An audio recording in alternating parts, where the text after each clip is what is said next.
great places to meet hot men that maybe are more stable in their life and have their shit together, okay? Because that's what we're looking for this summer. Men that have their shit together. Men that have their shit together for winter, fall, all year long. Okay, first dating places, obviously art museums, exhibits, those type of places are just like maybe somebody who's trying to be more distinguished, you know? They don't even have to be like somebody super rich. I don't care about that. Liar, liar, liar. But just somebody that has hobbies and interests outside of the club, outside of partying, things like that, okay? So art museums, art exhibitions, local small things. Like it doesn't have to be the freaking, you know, the Louvre or the Getty, these big museums. It can just be like a small little art gallery in your small town. Like those are super great places as well.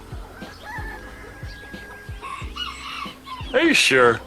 Translation, I'm a profoundly single woman whose eggs have collected more dust than the remains at the bottom of my overpriced couch. I have no chance in finding a man unless I utilize the information I've accumulated from watching countless hours of reality television, romantic comedies, and social media posts. I'm assuming that sophisticated men with money go to art galleries because movies have told me as such. Because art is complicated, and I like to make things needlessly complicated, so naturally, if I go to an art exhibit, rich men will be naturally drawn to me. Even though I have zero evidence to back this up, and I have no idea how to even approach an educated man, that's not gonna stop me from telling women what they should do with their lives in the off chance that I can live vicariously through the success of a total stranger who probably doesn't even exist. And after I'm done posting this video, I'm going to wait for the stimulants to wear off, then I'm gonna cry myself to sleep as I dream about a life that isn't a barren, childless wasteland of misery and loneliness. On a scale of 1 to 10, how close am I? Okay, next place is at the marina. Go to the boats. We all know how we're joking about like when you're like bored so you walk around the yachts. Like literally look bored, look cute, and go walk by some boats, because let me tell you this, there are DILFs, hot guys, hot older guys, hot guys in general working on their boats, okay? Find you some Mamma Mia boats. You can sail away this summer in Greece, okay? Find a man with a boat, go to marinas. They usually have cafes, like restaurants, all those things there, so you can kind of like, you know, spot out your man, look cute, and make a move. Okay, God, let me have it. Woman, whatever chemical you're depending on to get you through the day, you really need to cut it back by at least 10,000 milligrams or something. You literally just said 20 seconds ago that you didn't care about money, and yet your piece of advice to women is to go to a marina and try to get the attention of a dude who owns a yacht. Now, I doubt this plan has ever worked for you because you're obviously filming this video in a crappy one-bedroom apartment and not in the bedroom of a rich man's mansion. And that's because the men who want hot women tainting up their yachts aren't going to settle for an average-looking broad with a terrible tattoo on her arm. Now, you clearly know nothing about boats because you just automatically think a man will just pull anchor and set course for Greece and take you with him. Now, I'm not a sailor, but I would assume that sailing across the ocean to a foreign nation would take a little bit more work. Not just with the course planning, but making sure the boat was in good shape, that supplies were in good order, and what have you. And since you clearly know nothing about boats, how could you be of any use to the captain? And no, playing with the captain's log doesn't count as being useful, woman. Okay, next place. Hiking trails. Look freaking cute. Put on that little athleisure set that pushes up the girlies. Put on those tight little Lululemon, you know, booty booster leggings, and go for a hike by yourself. I know, maybe we don't like doing things by ourselves, but do it. Look cute, look confused, look lost, and find a man, okay? Because hot men are hiking in the morning. Hot guys who have their life together and are healthy and fit are going on hikes, and they go by themselves because they just do. So go by yourself, and maybe when you guys are having a sip of water or about to go to your cars, like afterwards or before, you can be like, oh, hey, like, are you hiking this trail? Oh yeah, I'm alone too. Are you alone? Oh, let's hike together. Obviously, like, be careful of that. You don't want to make sure like they're gonna like off you or something like in the woods. So, you know, maybe after the hike. But these are some great places where you can meet some like great men that have their life together. I hope that helps you. I'll just move to North Korea. I'll just move to North Korea. Okay? Okay. I'll just move to North Korea. Woman, just admit that you don't know what you're talking about and save yourself the little bit of dignity you might be able to scrounge up. Has it ever crossed your mind why men go hiking by themselves? I don't know, maybe it has something to do with the peace and quiet that comes with being outside in nature. And you know what ruins that for a man? A woman who dresses like a hussy with the intent on ruining a man's peace just so she can have a chance to leech off of his resources later on down the road.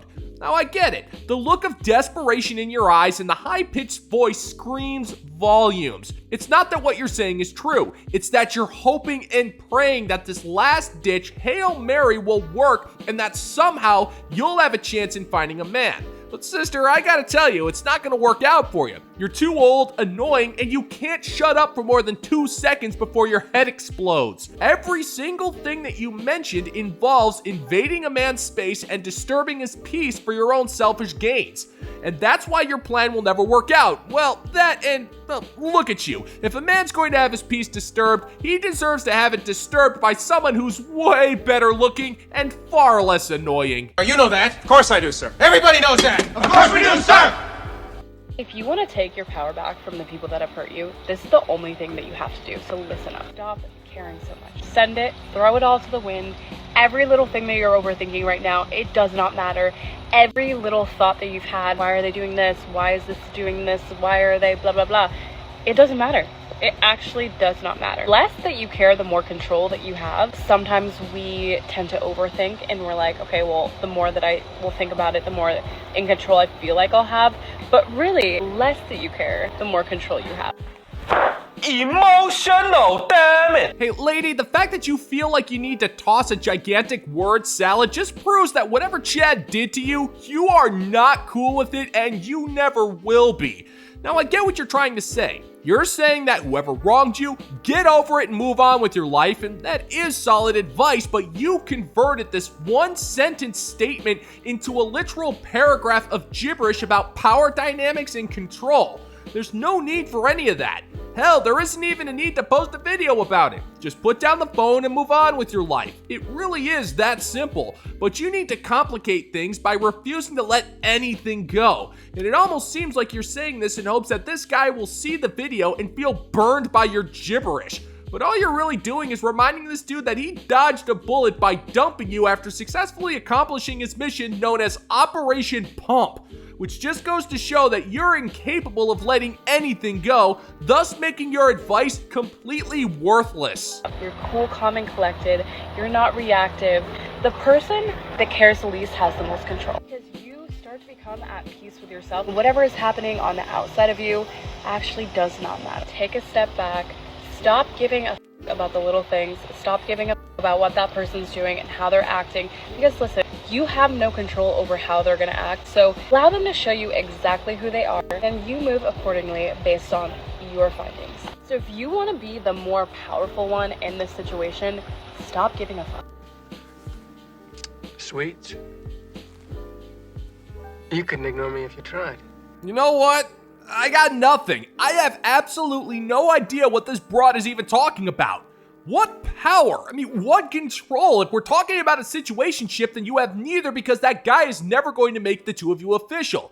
If we're talking about a breakup, then you have neither because you're focusing all of your energy on some dude who isn't even involved in your life anymore. We're clearly not talking about a relationship, so what the hell are you talking about, woman? You love using phrases like power, control, and upper hand as if human interaction is some sort of ethereal tug of war to see who's behind the driver's seat. Even if you did have this quote-unquote power, what would you do with it? You see control as just a shiny thing. You don't know why you want it, and you don't know what you're gonna do with it once it's in your clutches. But it's the end-all be-all of your existence. So allow me to illuminate what you would do with this magical power once you have it, because you seem to be immune to fairly obvious answers. Nothing! Absolutely nothing! Stupid! You're so stupid! You see those back there? You're probably wondering what they are. Well, they're fans, and some might even call them my only fans. I get it. I don't like it. Yeah, we get it. Subscribe to your Online Avenue Stroller account for mediocre jokes and skin pics that'll make you want to stock up on eye bleach. No thanks, sugar. My money situation is currently kind of complicated right now. Now, I thought you guys deserved an update on my current sponsorship situation, so here we are. The good news is that Cody of Cody's Milk Corporation hasn't broken my knees yet. The bad news is that no milk has been sold since the sponsorship. But the good news is that it's not my fault. Cody has gone off the grid after running afoul of a cabal of Amish milk distributors, but The bad news is now I have to deal with the new boss, so allow me to introduce the new president and CEO of Cody's Milk Distribution Corporation to illuminate you further on the situation. Take it away, Doc. Hi, I'm Dr. Patrick Flannery, PhD, formerly Mr. Patrick Flannery, no PhD, and I've recently come into legal possession of Cody's Milk Corporation.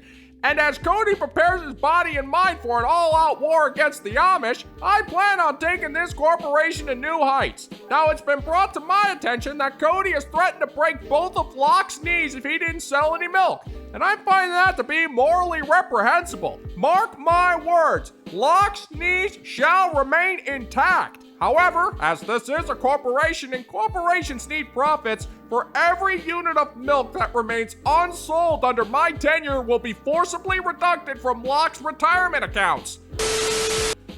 Dr. Flannery, if I may interject here, I don't have any retirement accounts.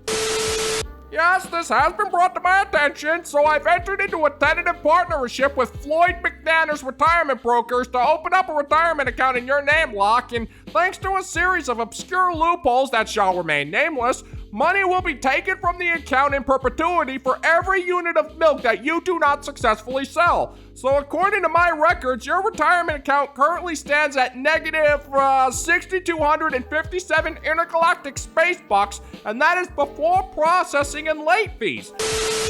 Hold up, Doc. I haven't received any paperwork on this. Is it possible for me to even get an account number or something? Absolutely. I'm already forwarding the information to your P.O. box as we speak. Well, there's another problem, Doc. I don't have a P.O. box. Well, that's not my problem. Sell my goddamn milk before I send you to the poorhouse. Damn it. This sponsorship sucks. 3 questions you should never answer when dating.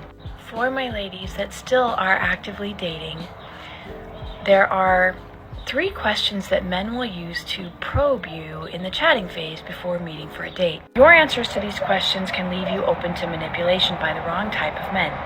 You can and should answer them, but choose your words very wisely. The first one, what are you looking for on here? In fact, this should not even be on your profile. Do not list LTR, looking for the love of my life, looking to have fun, none of that.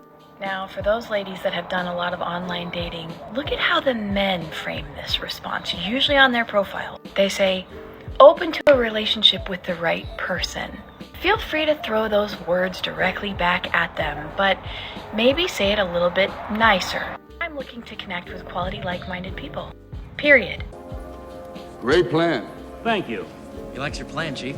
So, in other words, you dated some dude who told you he was looking for something serious. He said the words and did the things to make you want him. The two of you stank up a seedy motel room one night, and then he suddenly had an early day at the office that Sunday, so he needed to go out for cigarettes, and he never spoke to you again. And it sounds like somebody, and I'm not pointing any fingers here, got Acacia the Gwumpies because she can't stand the fact that she got played by a dude who was looking to get a little bit of action. Even though if you ask anybody, they'll tell you there aren't a whole lot of men who are taking online dating seriously anymore, and that's because all that's online are chads, bots, and simps. And I think we know the kind of man she went for.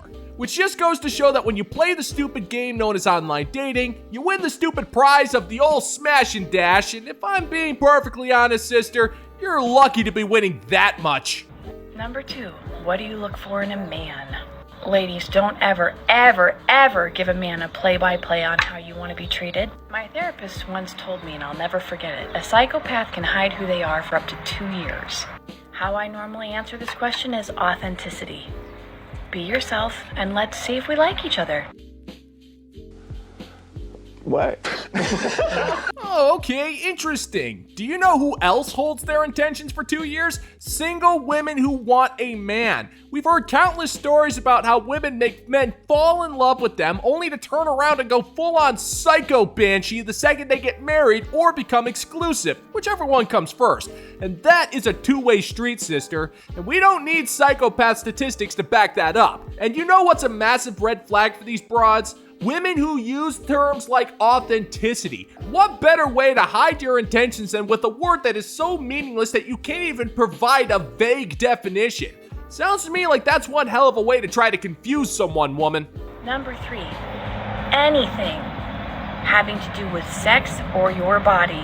Any man who's asking you this question in the chatting phase, especially before you've even met, or on the first date, or within the first 2 weeks, is only looking for one thing. Regardless of how they justify it by saying things like, well, it's very important to me. Instant block. Instant block. Please. Don't even try to tell them I don't talk about that. Nothing. Just, you're done now. Now, as a woman who has an extensive online dating history, I have tried multiple different profiles to see what kind of quality that I get. If you'd like examples of my most successful profiles, I'd be happy to share. Congratulations! Woman, just listen to yourself. You have extensive experience with online dating profiles across multiple platforms, and I can assume you've gone on multiple dates with multiple men, and yet here you are, still single and complaining. Now, if you've been doing this for years and you have yet to find a man, then how do you think that makes you an authority on anything? It just makes you a failure. But you're still putting this advice on TikTok, so we already know that you're a failure. We live in an age where modern women have figured out new and creative ways to stay single in a world where they have almost every advantage from birth, and yet they still figure out a way to go online at the age of 50 to proudly announce that they have failed at life. When that happens, I can't help but grab my popcorn and laugh my ass off because, yes, it truly is that hilarious.